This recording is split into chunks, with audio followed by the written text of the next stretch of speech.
Saya mungkin masih banyak yang tanyakan kepada Budian, tapi mungkin saya ke Pak Fadrul dulu. Kalau dari Pak Fadrul seperti apa Pak BPKH melihat keadaan ekonomi di 2025, ini evaluasinya mungkin ya, dan di 2026 kemudian peran BPKH untuk memajukan pertumbuhan ekonomi dan memiliki peran gitu ya. Silahkan. Ya, mungkin saya mencoba untuk melihat dari sisi sudut pandang investor ya. Kami sebagai pengelola keuangan haji, ini sebenarnya kan sama dengan pengelola keuangan yang lainnya. Cuman bedanya kita berbasis syariah, itu aja. Tapi kalau perspektif dari sudut pandang, kondisinya dan iklim yang diinginkan tentu pastinya sama. Ya. Yang pertama, kalau kita melihat sebagai investor ya, yang kita inginkan sebenarnya kan adalah yang pertama ada jaminan dari pemerintah pada setiap sen yang akan diinvest di Indonesia. Itu yang pertama. Yang kedua juga perlu di luar dari investor domestik, tentu saja kita butuh juga pendamping dana dari investor luar negeri. Saya yakin ini teman-teman dari Danantara dan Kementerian Investasi sudah sangat bekerja keras ya untuk bagaimana termasuk INA ya, untuk bagaimana caranya supaya investor masuk ke Indonesia untuk bisa mengakselerasi pembangunan di Indonesia. Nah, kalau dari sudut pandang yang paling penting memang investor selalu melihat ini dari sisi regulasi.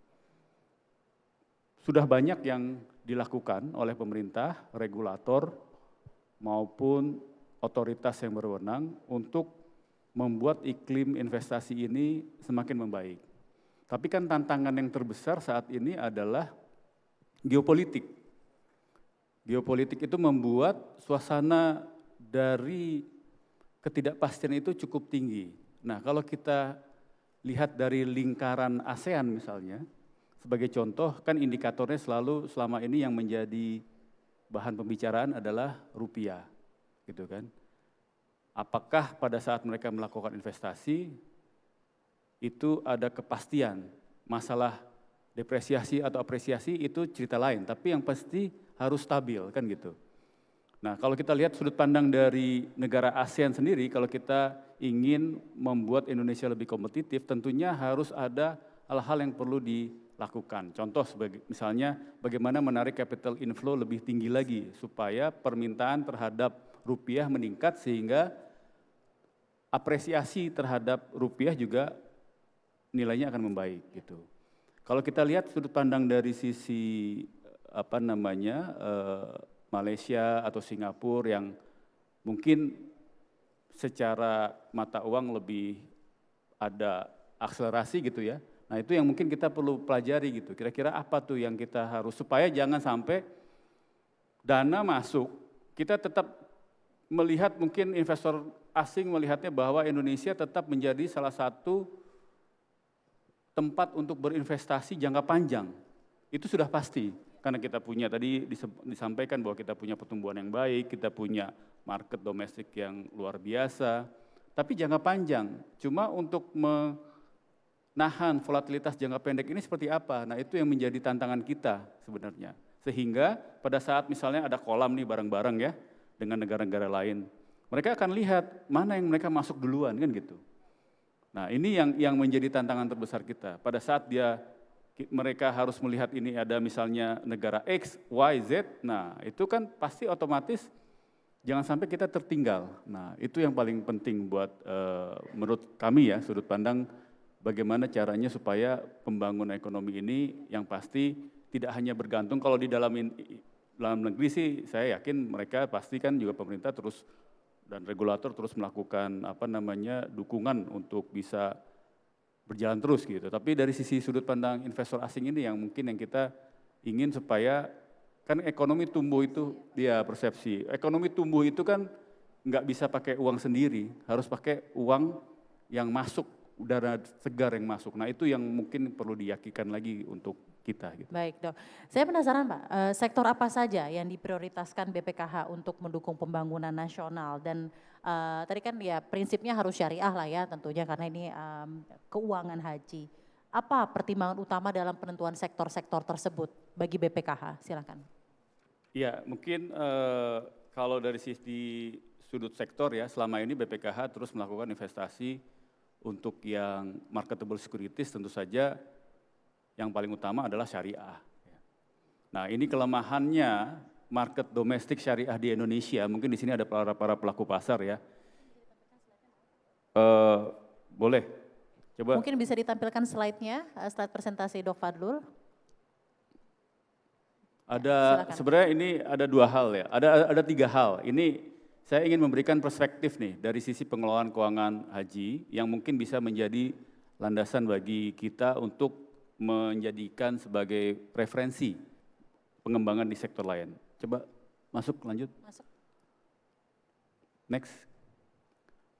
Nah ini ya, ada 3 hal yang ingin kami sampaikan. Ini satu slide aja sebenarnya yang ingin kami sampaikan. Yang pertama tadi yang saya sampaikan sebagai stabilitas nilai tukar rupiah. Ini sekedar masukan ya, tapi ini sebenarnya sudah didiskusikan dengan pimpinan Bank Indonesia, Bank Sentral, mengenai yang disebut sebagai local currency transaction. Bank Indonesia sudah melakukan ini dengan beberapa negara. Tujuannya adalah supaya tidak terjadi volatilitas yang tinggi terhadap mata uang rupiah against mata uang asing. Dari sudut pandang BPKH, yang kami inginkan adalah sebenarnya bagaimana supaya, karena kita punya investasi atau bukan investasi, disbursement ya, kita punya pengeluaran haji itu setahun itu 20 triliun rupiah ke Saudi. Pengeluaran haji? Pengeluaran haji, 20 triliun rupiah. Berupa apa saja itu Pak? Macam-macam dari mulai akomodasi, transportasi, catering dan sebagainya. 80% dari 20 triliun itu adalah berbasis US dollar dan Saudi Riyal. Oh jadi ada fluktuasi dari currency ya. Kalau seandainya saja kita bisa bayar, kalau local currency transaction itu sebenarnya gini, kita bayar pakai rupiah, di sana terimanya Saudi Riyal atau US dollar. Jadi kita nggak perlu harus berkompetisi dengan teman-teman importir misalnya seperti Pertamina yang besar-besar ya, PLN segala macam yang membutuhkan US dollar yang besar, nggak harus berkompetisi, kita hanya cukup bayar di sini, jadi kita nggak perlu ada permintaan terhadap US dollar. Info yang kami dapatkan adalah sekarang Bank Sentral Indonesia dengan Bank Sentral Saudi itu sedang dalam proses MOU. Nah, itu PR terbesar. Lumayanlah kontribusi terhadap pergerakan rupiah itu bisa lebih stabil kalau misalnya kita nggak harus beli dolar atau beli rial dalam setiap tahun ya. Walaupun sekarang sudah ada relaksasi, instead of kita beli pada saat mau haji, karena mungkin teman-teman pelaku industri juga tahu, kalau kita mau tuker US dollar pasti harus ada underlying-nya kan, dan itu harus dilaporkan ke Bank Indonesia. Selama baru 1 tahun terakhir ini, akhirnya Bank Indonesia berkenan untuk ya udah, kamu boleh melakukan jual beli rupiah, tapi karena mereka tahu bahwa kita punya kebutuhan di setiap musim haji, dan kita boleh nyicil setiap bulan. Tapi tolong diinform ke kita supaya jangan sampai pada saat mereka intervensi, kitanya malah beli kan gitu ya. Betul. Jadi ngelawan BI, kasihan BI-nya nanti cadangan devisinya tergerus. Itu yang pertama. Yang kedua, tadi saya kaitkan dengan masalah investasi asing. Kalau dilihat dari laporan beberapa lembaga internasional mengatakan bahwa Indonesia itu adalah nomor 3 terbesar untuk ekosistem keuangan Islam. Yang pertama yang paling menarik adalah yaitu negara Malaysia. Padahal Malaysia itu penduduknya hanya 30-an juta. Kita sudah lebih dari 250 juta penduduk muslim. Nah, ini tantangan gitu. Nomor 2-nya Saudi, ya udah pastilah Saudi karena kan mereka negara yang dikunjungi untuk berhaji dan umroh. Pertanyaannya, kenapa kita nggak bisa masuk ke nomor 1? Gitu. Dan Malaysia itu mengedepankan itu sebagai daya tarik untuk para pelaku industri atau investor asing masuk ke negaranya. Ini sebenarnya sudah lama kita canangkan, tapi kan permasalahannya adalah yang kami lihat pertama ada beberapa, nah ini mungkin masukan juga ya. Contoh paling gampang, ada namanya scholars. Scholars itu apa ya namanya ya? Dewan Fatwa mungkin ya di Timur Tengah. Itu sama fatwanya DSN di sini mungkin ada selisih. Bukan selisih paham ya, tapi maksud saya ada perbedaan. Contoh paling gampang, kami punya bank muamalat ya, yang lagi heboh nih di sosmed ya. Tapi itu nanti kita cerita lain. Itu ada investor mau masuk ke bank muamalat dalam bentuk ini as simple as deposito biasa. Mereka bahasanya mereka mau menempatkan deposito wakalah. Pada saat masuk ke Malaysia, kita punya cabang di Malaysia namanya komoditi murabahah. Pas di Indonesia namanya mudarabah. Itu udah different perspektif. Jadi akhirnya kenapa mereka masuknya akhirnya di cabang Kuala Lumpur, nggak cabang Indonesia, karena nggak match fatwanya mereka dengan fatwanya kita. Itu satu. Yang kedua, kami sudah berulang kali minta untuk ada fatwa forward transaction, supaya kita nggak beli dolar setiap saat. Jadi kita udah ngelok nih, karena kita di Komisi 8 DPR RI selalu RDP itu dihajar terus kan. Kenapa nggak inventory? Kenapa inventory? Kalau kita inventory, kita neraca kita dalam bentuk rupiah. Udah pasti create yang namanya potential loss. Ya kalau potential gain kita nggak usah ngomong ya, tapi kalau potential loss lain cerita kan gitu.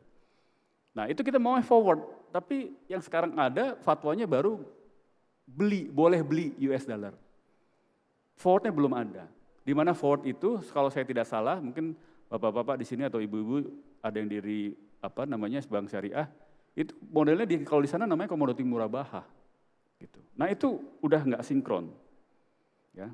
Yang berikutnya accounting wise, saya sudah ngomong juga ke teman-teman pimpinan di Bank Sentral ya, di Bank Indonesia. Kita tidak menerapkan di lokal keuangan syariah kita, termasuk perbankan, kita belum menerapkan mekanisme sistem accounting standar menggunakan AAOV yang international worldwide dilakukan. Nah itu kan udah susah kita masuk. Ya. Jadi gimana kita cara, ayo masuk dong gitu kan, capital inflow. Ternyata tapi bilang, wah nggak match nih regulasinya, mazhabnya beda gitu kan. Nah itu tantangan yang ketiga tentu saja ini yang kita sedang lakukan, bagaimana caranya supaya ada resiprokal. Saya dapat informasi, mudah-mudahan saya salah, apa yang sudah ditandatangani dengan kerajaan Saudi itu, mungkin eksekusinya belum begitu jalan lah. Berupa apa Pak? Kan waktu zaman presiden sebelumnya kan ada tanda tangan mengenai resiprokal ya, bisnis ya gitu ya. Nah itu ya mungkin kalau misalnya ada dari kementerian bisa menjelaskan itu bisa membuat orang semakin tertarik ya gitu ya. Tapi apakah itu sampai mana itu juga, karena apa? Karena kami selalu pada saat, masalahnya kami pada saat kami kan harus invest di Saudi untuk fasilitas haji dan umroh. Mereka ditanya balik gitu. Nah itu pertanyaan itu yang kami belum bisa jawab. Nah hal-hal yang seperti itu mungkin yang kita resiprokal itu, dan alhamdulillah tapi Danantara sudah ada investasi pelan-pelan di sana gitu. Iya di Mekah gitu kan. Kita juga sebenarnya ada tapi bentuknya yang lain gitu kan. Ini kan khusus, kalau Danantara kan khusus untuk peningkatan kualitas. Kalau kita kan murni investment tapi juga sebagai price control untuk keuangan haji. Jadi 3 hal itu sih sebenarnya yang ingin kita sampaikan. Kira-kira mudah-mudahan ini bisa menjadi salah satu referensi gitu. Kalau kita mau, makanya tadi kan Mbak Dian bilang bahwa semua indikator sudah oke, tinggal bagaimana cara menarik kan gitu ya, menarik si investor itu masuk ke kita gitu, sehingga permintaan terhadap rupiah meningkat. Nah ini mungkin bisa menjadi referensi bagi kita semua. Sudah cukup jelas.